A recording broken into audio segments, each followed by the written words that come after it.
दैनिक Chhattisgarh channel देखना शुरू कर चुके हैं आप और छत्तीसगढ़ प्रदेश की आज की तमाम सभी महत्वपूर्ण बड़ी खबरों की शुरुआत जय जोहार और नमस्कार के साथ। छत्तीसगढ़ में बीते दिन भाजपा ने कुल 10 सीटों पर अपनी जीत हासिल की, जहां रायपुर से बृजमोहन अग्रवाल ने प्रचंड जीत हासिल की। तकरीबन 5,75,000 वोटों से ये रिकॉर्ड तोड़ जीत रही। भूपेश बघेल राजनांदगांव सीट से अपनी सीट हार गए, जबकि लोकसभा चुनाव 2024 में छत्तीसगढ़ से भाजपा ने कुल 10 सीटों पर अपनी जीत दर्ज की है। रायपुर से बृजमोहन अग्रवाल ने 5,75,285 वोटों से एक बड़ी जीत दर्ज की है। दुर्ग से विजय बघेल 4 लाख वोटों से जीते हैं, जबकि सबसे कम अंतर से भोजराज नाग ने महज 1884 वोटों से अपनी जीत दर्ज की है। वहीं एक सीट कोरबा कांग्रेस की ज्योत्सना महंत जीती है। साथ ही राजनांदगांव से कांग्रेस उम्मीदवार और पूर्व सीएम भूपेश बघेल अपनी सीट हार गए, जहां से संतोष पांडे ने 44,411 वोटों से अपनी जीत दर्ज की है। रायपुर से बात करें तो बृजमोहन अग्रवाल भाजपा से एक बड़े मार्जिन से जीते।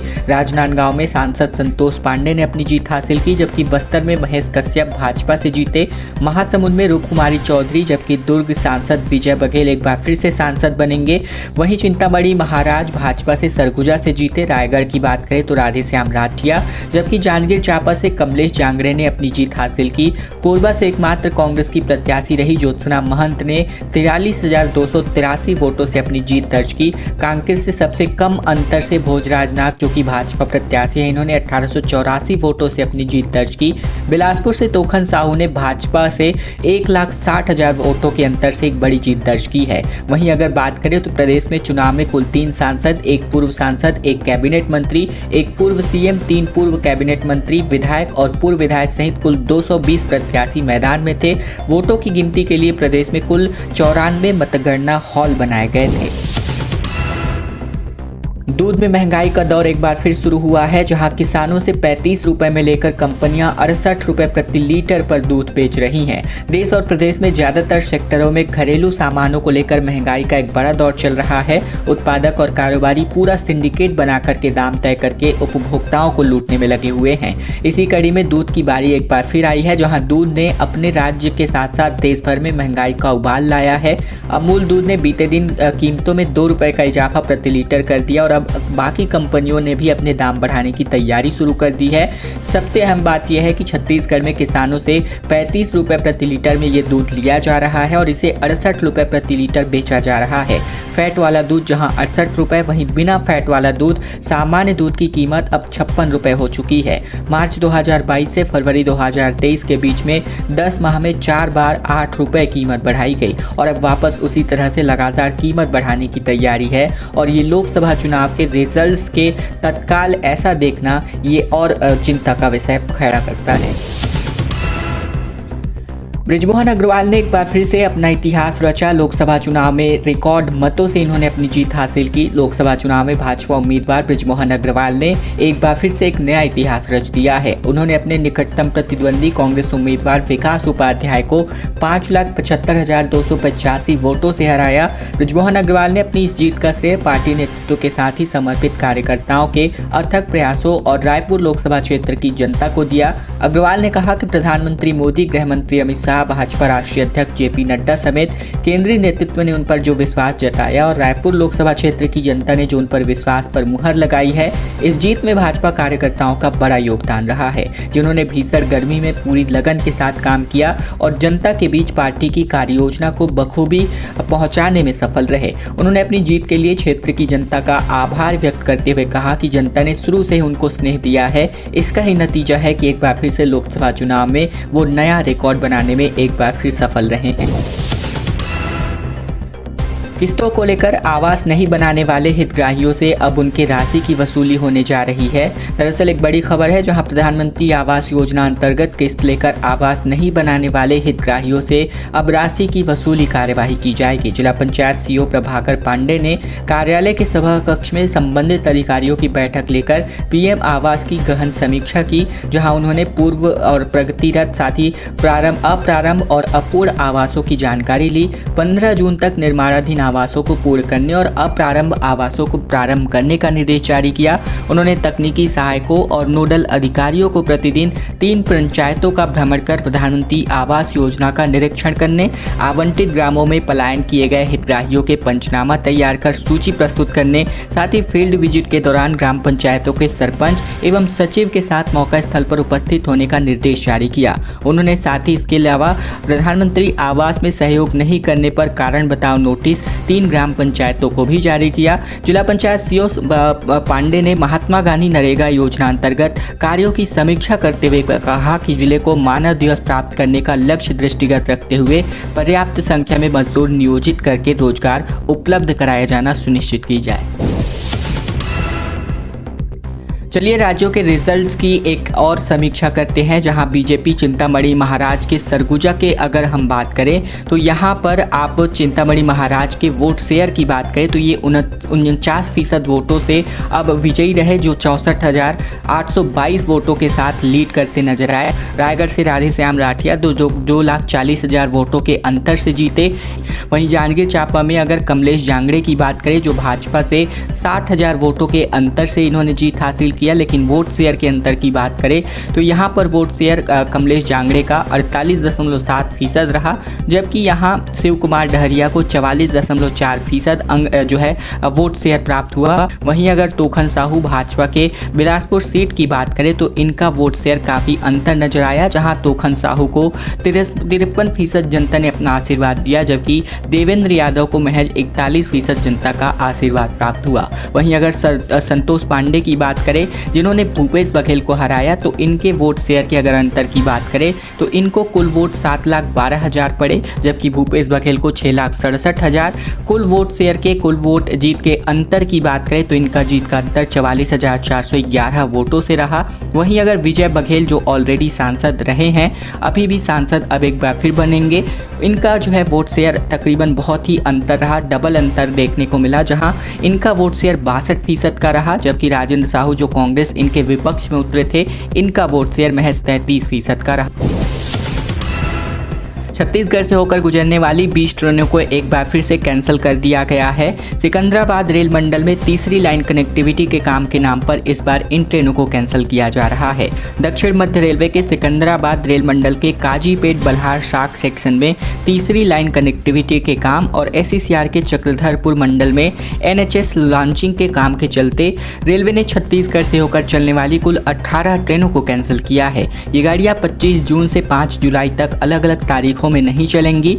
5 जून को भी 4 ट्रेनों को कैंसिल किया गया है। ट्रेनों के कैंसिल होने की वजह से भीषण गर्मी में यात्रियों को हलाकान होना पड़ सकता है। साथ ही अब रेलवे बोर्ड द्वारा अलग अलग जोन में इंफ्रास्ट्रक्चर डेवलपमेंट और मेंटेनेंस के नाम पर ये काम किया जा रहा है। बिलासपुर में आकाशीय बिजली गिरने की वजह से 2 महिलाओं की मौत हो गई। देवी दर्शन करने के लिए ये श्रद्धालु गए हुए थे। अंधड़ के साथ तेज बारिश हुई और बादल गरजते ही गाज गिर गई, जिसकी वजह से ये इनकी चपेट में आ गई। बिलासपुर से खबर, जहां आकाशीय बिजली गिरने की वजह से 2 लोगों की मौत हो गई। इस हादसे में 5 लोग बुरी तरह झुलसकर घायल हो गए, जिन्हें इलाज के लिए अस्पताल में भर्ती कराया गया है। रविवार को भनवारटंग स्थित मरही माता देवी दर्शन करने के लिए श्रद्धालु गए हुए थे और इस दौरान आंधी बारिश के बीच बादल गरजने लगा। आकाशीय बिजली ने उन्हें अपनी चपेट में लिया। घटना कोटा थाना क्षेत्र के बिलघाना चौकी के अंतर्गत का है।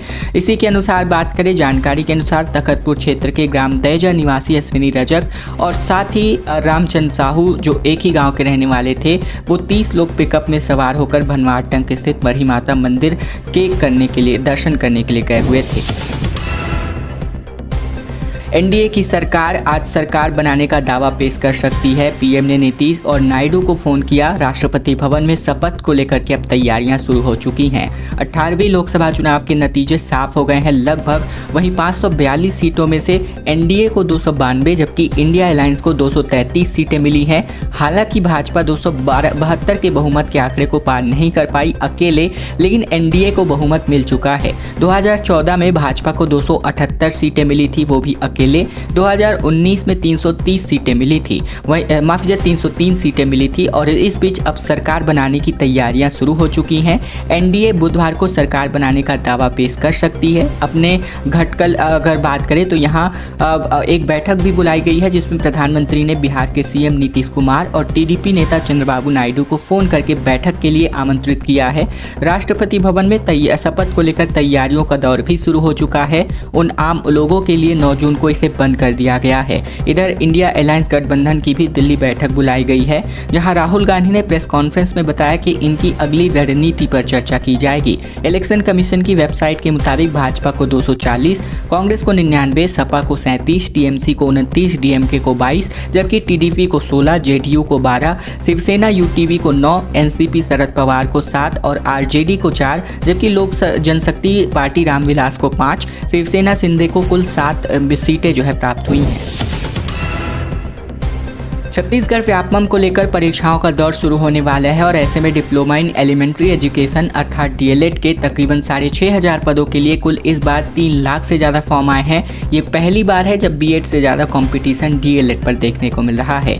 इस बार प्रवेश पाना डीएलएड के लिए आसान नहीं होने वाला, क्योंकि इनकी 6,500 सीटों के लिए 3.5 लाख से ज़्यादा आवेदन आए हैं। राज्य निर्माण के बाद ये पहली बार है जब बीएड से ज़्यादा डीएलएड के लिए कॉम्पिटिशन हो। जानकारों का कहना है कि प्रदेश में सरकारी स्कूलों में शिक्षकों की भर्ती को लेकर नई नियमावली तैयार की गई है और इसके अनुसार प्राइमरी टीचर भर्ती के लिए बीएड डिग्रीधारी आवेदन नहीं कर पाएंगे। इसके लिए डीएलएड ही मान्य होगा। पिछली कुछ भर्तियों में ये देखा गया है कि सरकारी स्कूलों में शिक्षक भर्ती में ज़्यादा पद प्राइमरी टीचर यानी सहायक शिक्षक के लिए थे और इसे लेकर ही डीएलएड की डिमांड काफ़ी बढ़ चुकी है।